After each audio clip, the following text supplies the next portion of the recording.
is clear that the two of them had gone down the dark path of radicalization, embracing a perverted interpretation of Islam that calls for war against America and the West. What we can do, and must do, is make it harder for them to kill. Congress should act to make sure no one on a no-fly list is able to buy a gun.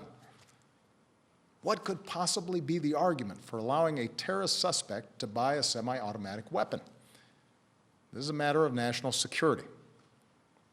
We also need to make it harder for people to buy powerful assault weapons, like the ones that were used in San Bernardino.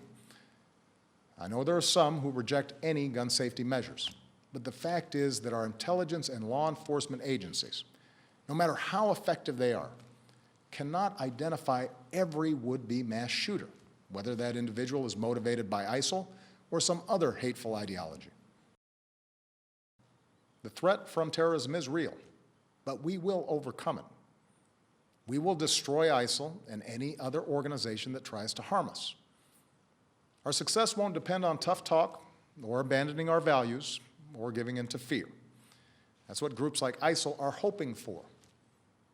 Instead, we will prevail by being strong and smart, resilient and relentless, and by drawing upon every aspect of American power.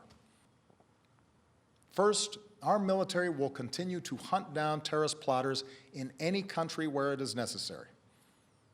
In Iraq and Syria, airstrikes are taking out ISIL leaders, heavy weapons, oil tankers, infrastructure.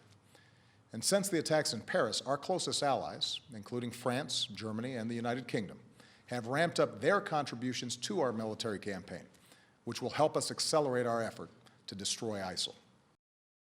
We will continue to provide training and equipment to tens of thousands of Iraqi and Syrian forces fighting ISIL on the ground so that we take away their safe havens. In both countries, we're deploying special operations forces who can accelerate that offensive. We've stepped up this effort since the attacks in Paris, and will continue to invest more in approaches that are working on the ground.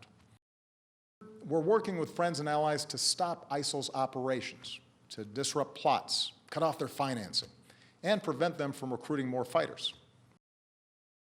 Since the attacks in Paris, we've surged intelligence sharing with our European allies. We're working with Turkey to seal its border with Syria.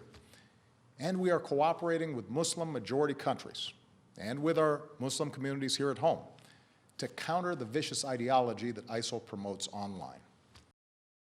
With American leadership, the international community has begun to establish a process and timeline to pursue ceasefires and a political resolution to the Syrian war. Doing so will allow the Syrian people and every country, including our allies, but also countries like Russia, to focus on the common goal of destroying ISIL.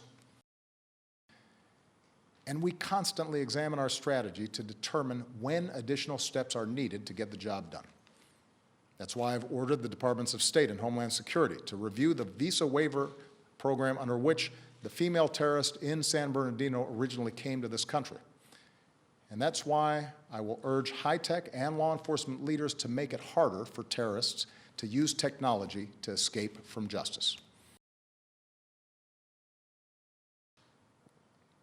We should not be drawn once more into a long and costly ground war in Iraq or Syria.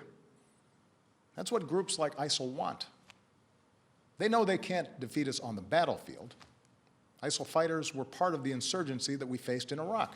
But they also know that if we occupy foreign lands, they can maintain insurgencies for years, killing thousands of our troops, draining our resources, and using our presence to draw new recruits.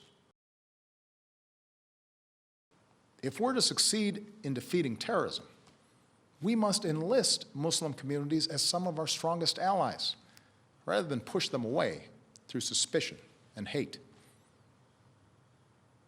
That does not mean denying the fact that an extremist ideology has spread within some Muslim communities.